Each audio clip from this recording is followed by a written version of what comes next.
Awaken your spirit, chosen ones. Silence protects egos. Truth exposes contracts nobody remembers signing. Some people didn't realize how much of their stability depended on you pretending not to see what was obvious, the day you opened your mouth and called it out. Suddenly it wasn't vibes anymore. It was evidence. It was patterns. It was receipts. And now, it's not funny to them at all. Psychologists have found that when people get confronted with uncomfortable truths about themselves, their brains react almost like they've been physically attacked. They go into defense mode, denial, rage, or full victim cosplay, just to protect their self-image. You didn't just hurt their feelings, you shook the foundation of the character they've been playing for years. You were never just overly sensitive. You were the quiet observer, clocking the manipulations, the half-truths, the jokes that weren't really jokes, the "I didn't mean it like that" that always seemed to land on your neck. You watched, you tolerated, you tried to be the bigger person. Then one day, something in you snapped in the most holy way possible. You chose honesty over comfort, clarity over fake peace, and self-respect over being liked. Now they're spiraling. Not because you lied on them, but because you told the truth about them. They're rewriting history, sending paragraphs, posting subliminals, acting confused in group chats like, "I just don't know what I did," when you both know your outburst was just you reading out loud what's been written in their behavior for years. You didn't expose them on impulse. You exposed them on backlog. You weren't being dramatic. You were finally being accurate. And the funniest part? You didn't even drag them publicly. You just stopped covering for them privately, and somehow their whole persona started glitching in real time. This is what happens when a chosen one refuses to be the emotional mute in everyone else's story. Your voice walked into the room, pulled the rug, and revealed the mess they were hoping would stay under there forever. Now they're flailing, panicking, over-explaining, and doing everything except the one thing your calling out invited them to do: self-reflect. So in this video, we're going to break down exactly why they're spiraling now that you've called out everything, point blank, period. Why your truth hit them like a mirror they didn't order, and why their breakdown is less about you being wrong and more about you no longer being controllable. Get comfortable, because once you see what's really happening here, you won't feel guilty for speaking up. You'll finally understand why they were so invested in keeping you quiet. Number one, you weren't mean, you broke the spell. People love to label you mean, harsh, or cold the moment you stop playing along with the script that benefits them. For the longest time, you went along with the little lies. You laughed at the jokes that were actually disrespect. You brushed off the comments that cut too deep. You let things slide because you didn't want to start drama or be that person. On the outside, it looked peaceful. On the inside, it was quiet war. The day you finally spoke up, it wasn't random. It was the day your spirit got tired of carrying what everyone else pretended not to see. You didn't wake up and say, "How can I ruin vibes today?" You woke up and said, "I'm done lying to myself." And the second you opened your mouth and called out that behavior, the entire energy shifted. Suddenly, you weren't the nice, understanding one anymore. You were the problem. But here's the truth. If your honesty can break the relationship was already hanging on a lie. People who are real may feel uncomfortable when called out, but they lean in. They might need a moment, but they respect it. The ones who go into full meltdown mode, start gaslighting, playing victim, or calling you too sensitive. Those are the ones who were surviving off your silence. You didn't cast a spell, you broke one. You broke the unspoken agreement that said, "You get to act how you want, and I'll keep pretending it's okay." You broke the illusion that they were not that bad. You broke the performance where they got to be the hero, the saint, the chill one, while you quietly absorbed the hits. Now they're calling you mean because it's easier than admitting they were comfortable disrespecting you. It's easier than admitting your truth exposed their pattern. But deep down, they know you weren't being cruel. You were being honest for the first time without editing yourself to protect their ego, and once that spell is broken, there is no going back to pretending. Number 2. Your honesty exposed how much their peace depended on your silence. Their peaceful life was never really peaceful. It was just quiet because you were swallowing everything that should have been addressed. They were relaxed, smiling, unbothered, not because things were healthy, but because you kept choosing internal chaos over external conflict. They got to enjoy comfort because you were the one carrying the tension. The moment you decided to stop holding it in and actually say what was on your heart, their whole world shifted. Not because what you said was a lie, but because it stripped away the comfort they got from pretending nothing was wrong. Your honesty didn't disturb real peace. It disturbed fake peace. The kind of peace that only exists when one person shuts down their voice, their needs, and their boundaries. They weren't used to you being that direct. You were the one who let things go, who said it's fine when it wasn't.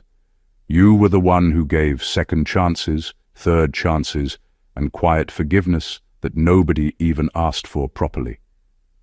They built a version of reality on the assumption that no matter what they did, you wouldn't really call them out. You might be hurt, but you'd stay soft, understanding, and quiet. So when you finally laid it all out, what they said, what they did, how it really made you feel, it wasn't just a conversation to them. It was a threat to the entire system they lived in. A system where they got to be good, chill, and not that deep, while you made yourself small to keep everything smooth. That's why their reaction feels bigger than the moment. They're not only reacting to what you said today, they're reacting to the fact that you might never go back to that silent version of yourself again.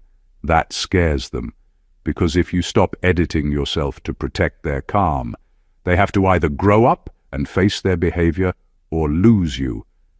Their peace was never mutual. It was rented comfort paid for with your silence. And the day you spoke up, you showed who was really holding everything together. And it wasn't them. Number 3. You didn't change. You just stopped shrinking, and that threatened their whole identity. For years, you made yourself smaller to keep the peace. You dimmed your voice, swallowed your opinions, softened your boundaries, and edited your reactions to fit into their world. You minimized your feelings so their ego could stay comfortable. You weren't being mean or difficult. You were surviving in a system where your presence had to be quiet for them to feel safe. Then something shifted.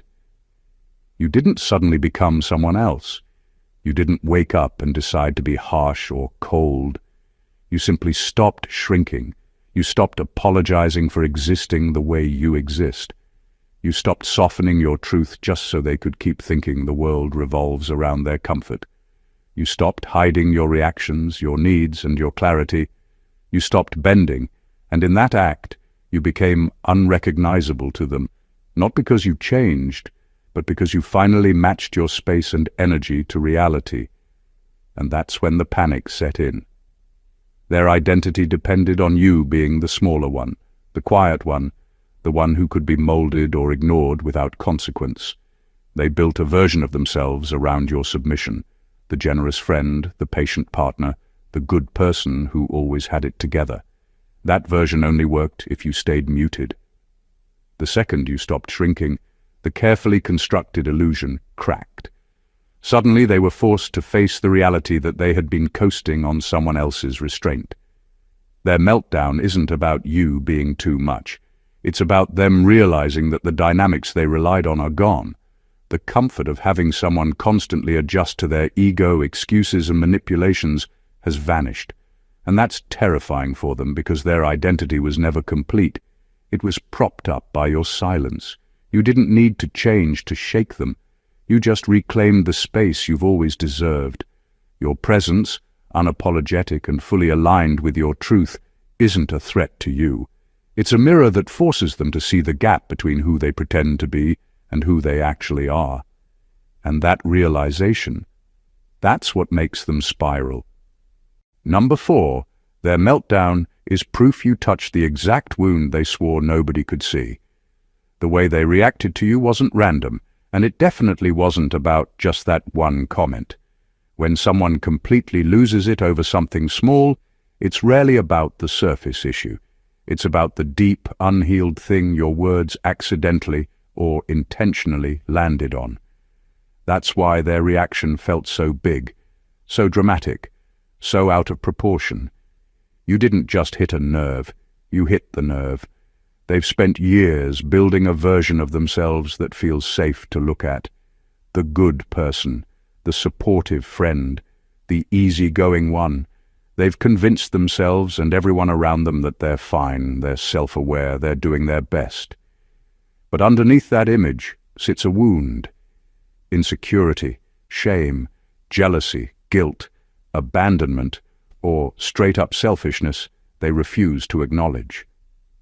That wound is the part they protect at all costs. So when you spoke, you didn't just call out behavior, you exposed the gap between who they say they are and how they actually act. You mentioned the pattern. You pointed out the disrespect. You connected their actions to their character in a way they couldn't brush off. And suddenly, they weren't just uncomfortable, they were exposed. That's why they clapped back so hard.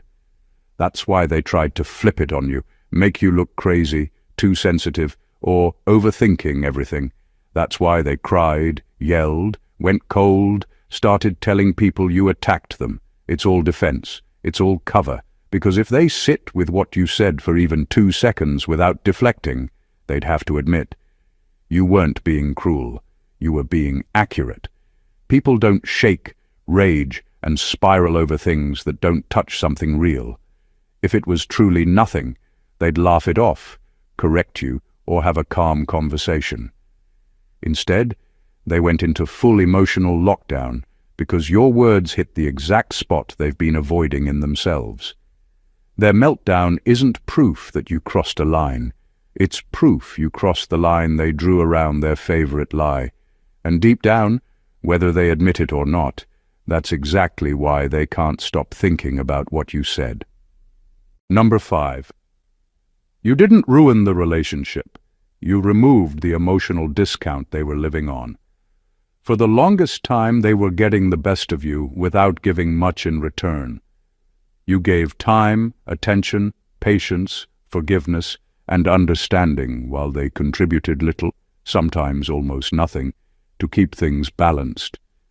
You carried the weight of the connection, softened the edges of their behavior, excused the disrespect, and tolerated the inconsistencies, all while their effort stayed minimal. They didn't even have to notice. They had the comfort of knowing you would always absorb the imbalance. When you finally called them out, it wasn't an act of destruction. It was an act of correction. You weren't cutting them off for the sake of drama. You were recalibrating the account. The relationship had been running on an emotional discount, a silent agreement that your energy, patience, and care were endless and free. By naming the truth, by pointing out the pattern, by refusing to swallow it quietly anymore, you simply made the bill clear. The balance they were enjoying without contributing was no longer acceptable. Calling them out didn't take away the connection. It demanded honesty and accountability. It forced them to recognize that your kindness isn't unlimited, that your boundaries aren't negotiable, and that respect is a requirement, not a suggestion. The relationship wasn't ruined, it was leveled, and the discomfort they're feeling isn't about you being harsh or mean. It's about realizing that the easy ride they've been enjoying is over. This is why their reaction seems so dramatic. They weren't prepared to deal with the truth. They had been living comfortably on your energy, expecting it to be free and endless. And now, when the emotional debt has been called, they can't handle the reality that the connection requires balance, respect, and reciprocity. You didn't destroy anything. You simply stopped letting them cheat the system. You updated the terms to match reality, and that truth is heavier than any lie they were holding on to. The relationship can survive, but only if it starts operating on honesty, equality, and real effort. Number 6, they're not mad you called them out. They're mad you can't be emotionally blackmailed anymore. For years, they relied on your patience, your empathy, and your fear of confrontation to keep them comfortable. Whenever they overstepped, they had a system: the tears, the guilt trips, the passive-aggressive digs, and the silent treatment. All designed to make you doubt yourself, apologize, or bend back into the role they needed you to play. You were the safety net for their excuses, the buffer for their mistakes, the person who would always soften the blow. Then you stopped shrinking. You stopped letting their emotional tactics control you. You stopped apologizing for things that weren't your fault. You stopped pretending their manipulations were accidents. And suddenly, the tools they've been using to bend you to their will lost all power. They realized that the old rules no longer applied. You were no longer the person they could guilt, confuse, or coerce into maintaining their comfort at the expense of your peace. That's why the meltdown isn't about the things you said. It's about the power shift. They're frustrated and angry not because they were exposed, but because the leverage they've been using for years has vanished. The tears, the silent treatment, the victim stories, the desperate attempts to make you feel bad or question yourself, these aren't authentic expressions of pain. They're strategies to pull you back into the contract where they always win and you always lose. The real panic comes from the fact that they no longer know how to manipulate the situation. They've counted on your compliance for so long that your refusal to be controlled threatens their sense of stability. You didn't give them permission to keep using you, and now they're realizing that your boundaries are firm, your awareness is sharp, and your patience for manipulation is gone. You didn't break them. You broke their access to control. Their anger is the echo of their own powerlessness, and your clarity is the mirror they've been avoiding for far too long. Number 7. You became dangerous the moment you stopped needing their version of you to feel valid. As long as you were trying to be good enough in their eyes, they were comfortable. They could shape how you saw yourself with a look, a comment, a bit of praise, or a bit of silence. If they approved, you felt worthy. If they withdrew, you felt like you'd done something wrong. Your mood, your confidence, and sometimes your decisions moved around their reactions. You didn't realize it at the time, but your power was quietly sitting in their hands. They had a version of you they loved, the humble, apologetic, always trying, always explaining, "I hope I'm not doing too much" version. The version that double-texted, over-explained, over-gave, and over-understood. The version that questioned your own feelings the second they didn't agree with them. That version made them feel big, necessary, superior, or in control. As long as you lived inside that mold, they felt safe. Then something shifted. You stopped chasing their approval like oxygen. You stopped asking, "Do you think I'm overreacting?" and started saying, "No, that crossed a line." You stopped performing for their praise and started valuing your own standards. You stopped living according to who they said you were and started moving according to who you knew you were. That's when you became too much, changed, different, or difficult.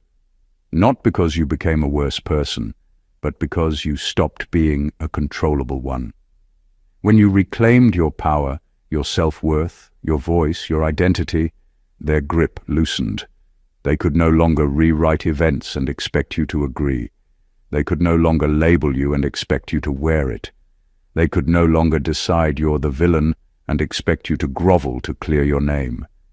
Your very existence as a self-defined person threatens the story they built where they are always right, always above you, always the one who knows you best.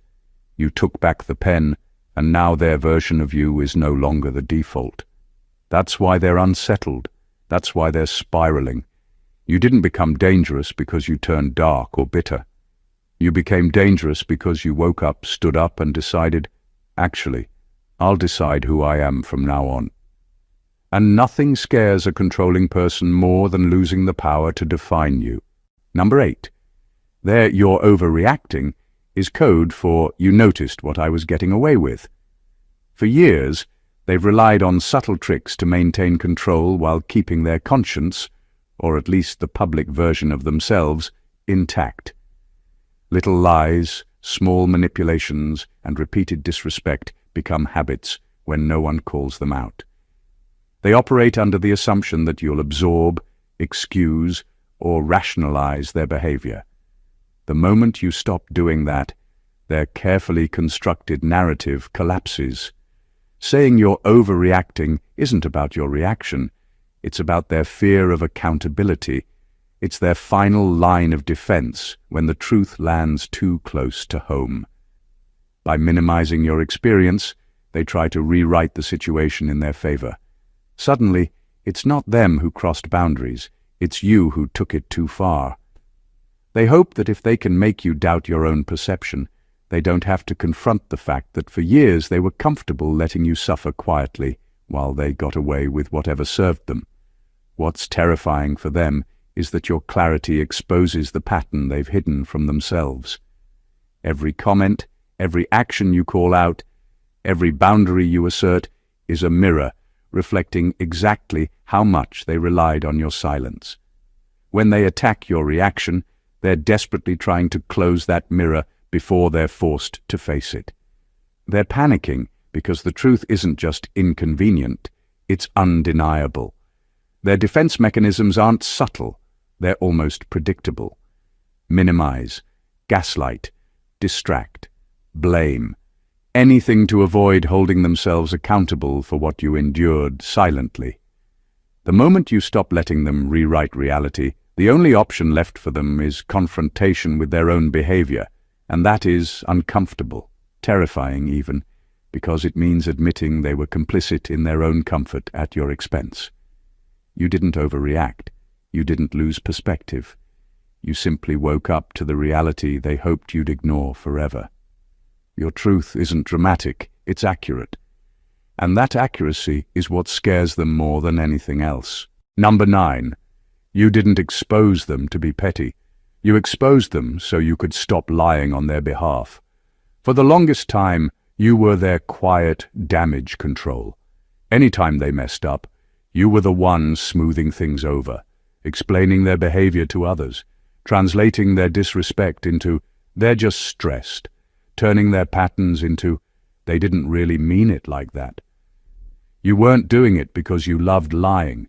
You were doing it because you cared, because you hoped they would grow, and because you thought protecting their image was part of being loyal. You became their unofficial spokesperson. When people raised eyebrows, you defended them. When others complained, you gave context. When someone tried to call them out, you stepped in with the, they're not usually like this speech. Meanwhile, you were the one taking the hits behind the scenes. The jokes that weren't really jokes, the dismissiveness, the selfish choices, the hypocrisy. You saw it all, felt it all, and still chose to cushion it. But there comes a point where protecting someone stops being love and starts becoming self-betrayal. At some point, you realized their growth was only happening in your imagination. They weren't changing, they were getting more comfortable. Why wouldn't they? Every time their behavior caused damage, you were right there patching it up, softening the blow, making them look better than they actually were. So when you finally called things out, it wasn't a random outburst or a bitter move, it was a resignation letter. You were done being their unpaid PR team. You were done being the one who made them look mature while they behaved recklessly. You were done being the person who swallowed the truth so their reputation could stay polished. And that's why they're so offended. Not just because you spoke, but because your silence was part of their brand. You stepping back means people now see them without your editing. No filters, no softening, just them and their choices. Calling them out wasn't about destroying them. It was about freeing yourself. You chose your integrity over their image. You chose honesty over pretending. You decided, if you want to look good, you can earn it with your actions. I'm not protecting what you refuse to fix. You didn't become petty. You became honest. And for someone who's been living off your quiet protection, that honesty feels like the loudest thing in the world. Number 10. Your clarity killed the version of them that only existed because you kept doubting yourself. For the longest time, they were able to live as the good person in your story because you kept editing your own reality to protect that image. They could say something hurtful, and you'd tell yourself, maybe I'm too sensitive. They could dismiss your feelings, and you'd think, maybe I'm asking for too much. They could cross your boundaries, and you'd say, maybe I didn't explain myself well enough. Every time you doubted what you felt, you were quietly giving them room to stay the hero in a story where they were also causing damage. They didn't just benefit from your kindness, they benefited from your confusion. As long as you were unsure, they could keep wearing that "I'm a good person, I'd never do that" costume with full confidence. If you confronted something, they could twist it, minimize it, flip it back on you, and because you were already used to doubting yourself, you'd back down. You'd apologize, you'd soften, you'd let it slide, and that allowed their good person persona to survive another day. Then one day, your clarity came online. Not loud, not dramatic, just solid. You started looking at patterns instead of excuses. You stopped explaining away every red flag. You stopped taking their tone more seriously than your own truth. You trusted how your body reacted around them. You believed your memory, your intuition, your discernment. And the second you did that, their costume started falling apart, because their goodness was never based on consistent actions. It was based on your willingness to reinterpret those actions as harmless. Once you stopped doing the emotional gymnastics, their behavior looked exactly like what it was: selfish, dismissive, manipulative, or just plain careless. No more, maybe I'm crazy. No more, maybe it's just me. You finally admitted to yourself, no, this is real. It's been real. That's when things shifted. They felt that the old tricks weren't working anymore. The gaslighting didn't land the same. The guilt didn't sit in your chest the same way. The confusion that used to shut you down turned into confirmation. Your clarity destroyed the fantasy version of them that had been living rent-free in your mind, protected by your self-doubt. Now they're uncomfortable, not because you turned against them, but because you stopped turning against yourself to protect them. And without your doubt, their mask doesn't fit like it used to. Number 11. Their downfall isn't karma. It's the natural collapse of a life built on unchallenged behavior. For years, they thrived in a world where no one held them accountable. Every lie, manipulation, or disrespectful action slipped by unchecked. Every time someone softened the blow, excused their behavior, or swallowed their own truth to keep the peace, they learned that the rules didn't apply to them. They grew comfortable, confident even, in a system that rewarded self-interest and punished honesty. That comfort became their reality, and in that reality they could act however they wanted without consequence. But that system only works as long as someone keeps feeding it. It only works as long as people let them off the hook, apologize on their behalf, or ignore the harm they caused. Once someone stops enabling them, once someone refuses to be the buffer, the house of cards starts to shake. And that's exactly what happens when you stop being pliable. You remove the safety net, the unearned protection they were depending on, and suddenly their carefully constructed life, one that only functioned when no one challenged it, starts to crumble. This isn't a punishment you administered. It isn't revenge. You didn't cast a spell. You simply stopped playing the role they expected you to play. You no longer allowed them to manipulate your emotions, dismiss your boundaries, or rewrite reality to suit themselves. And the truth is, their downfall is a reflection of the reality they refused to face. If you live off other people's patience, forgiveness, or silence long enough, it becomes impossible to maintain the illusion forever. Take away their ability to bend the world to their comfort, and all that's left is who they actually are. A life built on convenience, manipulation, and unchallenged behavior doesn't have the structure to survive scrutiny. It collapses because it was never grounded in integrity, honesty, or accountability. It was only built to work as long as you let it. You didn't ruin them. You just made them live in a world where their behavior finally has consequences. And that's why they spiral, panic, and lash out.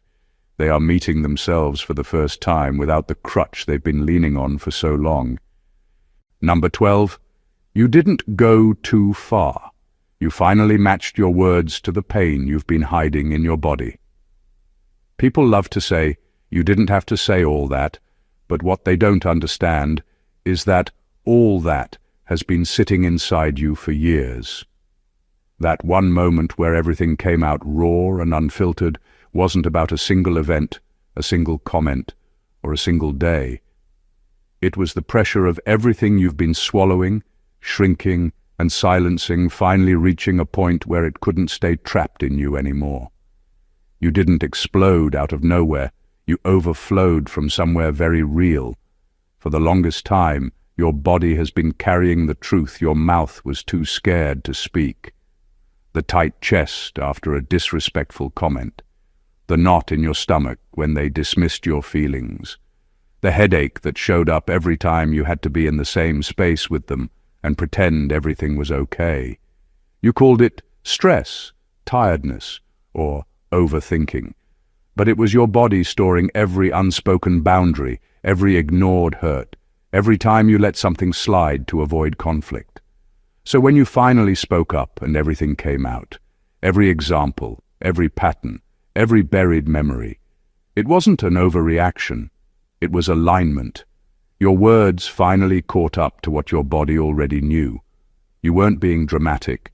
You were being accurate for the first time. You stopped protecting their comfort more than you protected your own nervous system. You stopped letting your body carry what your voice refused to name. That conversation felt too much to them because they only counted the moments you spoke, not the years you stayed silent. They didn't notice the nights you replayed things in your head, the times you rehearsed what you wanted to say and then backed out, the times you swallowed your feelings so you wouldn't make them uncomfortable. They don't measure weight in years. They measure it in minutes. You, on the other hand, know exactly how long you've been holding it. You didn't go too far. You finally went as far as the pain actually went. That was your truth catching up with your history. And if your honesty felt heavy, it's because it was carrying everything you weren't allowed to put down before. Number 13. You were never the villain. You were the mirror they tried to break so they wouldn't have to change. They've spent years carefully crafting a version of themselves that looks acceptable, reasonable, even admirable. They've relied on people softening the edges of their behavior, excusing their mistakes, and pretending that what they didn't matter. They've counted on silence, confusion, and your patience to maintain the image they wanted the world to see. And when you finally reflected back to them exactly who they were, without editing, without apology, without cushioning, it was unbearable for them to look at. That's why they lash out. That's why they smear your name, twist the story, or paint themselves as the victim. It's easier to attack you than to stare at their own reflection. They tried to make you the villain because admitting the truth about themselves would require effort, accountability, and change, the very things they've avoided for years. Breaking the mirror would be the easiest path, so they take it. But the truth remains. You didn't manipulate, exaggerate, or attack them unfairly. You simply stopped lying on their behalf. You stopped softening reality so they could remain comfortable. You stopped giving them the space to pretend their behavior was harmless. All you did was hold up the mirror and let them see themselves as they truly are, flawed, selfish, dismissive, or careless, depending on the situation. Deep down, even if they deny it to everyone else, they know. They know that the discomfort, the panic, and the attempts to rewrite reality are entirely because you showed them something they've been avoiding. They don't want to see it, but you forced a confrontation with the truth that has no shortcuts. You weren't cruel. You weren't petty. You weren't attacking for the thrill of it. You were honest, you were real, and you refused to carry their illusions any longer. And that honesty, that refusal to protect their image at the expense of your own truth, is what made you a mirror they couldn't handle. Number 14. Your role was never to save them from the truth. It was to save yourself by telling it. Somewhere along the line, you started carrying a job that was never yours. You thought if you were patient enough, kind enough, understanding enough, they would finally wake up, see their behavior clearly, and become better. You took their pain, their excuses, their childhood stories, their stress, and used all of it to justify why they acted the way they did. You kept thinking, if I just love them right, they'll change. But love was never the problem. Accountability was. You were never sent into their life to be a shield between them and the truth. That protector role that made you feel responsible for how they felt, how they looked to others, and how their story unfolded. None of that was your real assignment. That was you over-functioning, over-caring, over-carrying. It felt noble, but it was slowly draining you. Every time you swallowed the truth to avoid hurting them, a part of you was breaking. Every time you lied with your silence, your spirit felt it. When you finally told the truth, not the sugar-coated version, not the half-truth, but the real thing, it wasn't betrayal. It was self-rescue. You weren't trying to destroy them. You were trying not to destroy yourself. You reached the point where staying quiet was more painful than speaking up, where protecting their comfort cost you your peace, your health, your sanity, and your sense of self.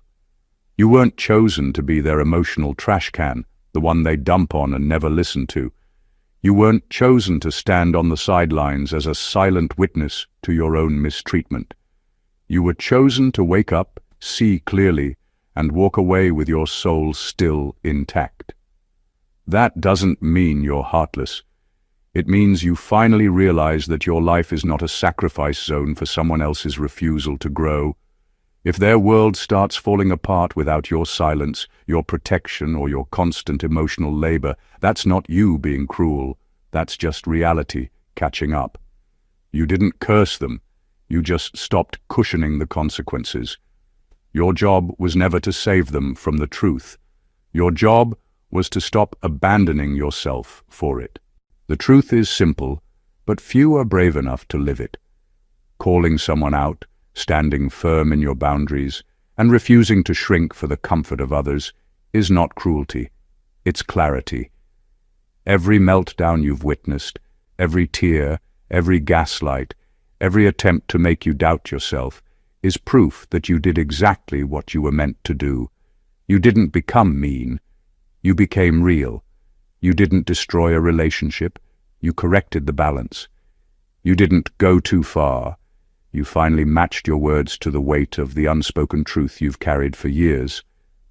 When you stop bending, stop excusing, and stop lying on behalf of others, something extraordinary happens.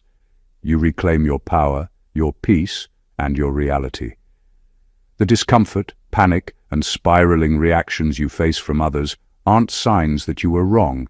They're signs that your presence and your honesty have disrupted a world built on illusions, manipulation, and unchecked behavior. You were never their PR agent, never their emotional safety net, and never their mirror to be broken. You were yourself, and by being yourself fully, unapologetically and clearly, you forced the world, and them, to see the truth. This isn't about revenge, guilt, or winning arguments. It's about living a life where your integrity isn't negotiable, your boundaries aren't optional, and your voice isn't muted for anyone's comfort. Their spiraling reactions are a reflection of the system they've been thriving in, the one that only existed because you stayed small. By choosing yourself, you've rewritten the rules. You've walked away from silence, walked away from compromise that costs your soul, and walked into a space where honesty, clarity, and self-respect lead the way. So take this as a reminder. Being the truth teller in a world of illusions is not easy, but it is powerful, it is transformative, it is liberating, and it is exactly what you were chosen to do. If this video resonated with you, make sure to hit that subscribe button to join the community, like this video to show your support, comment your thoughts and experiences below because your voice matters, and share this with anyone who needs to hear that standing in your truth is the ultimate power. Keep speaking your truth, because the world needs clarity more than comfort. Stay awakened, chosen ones.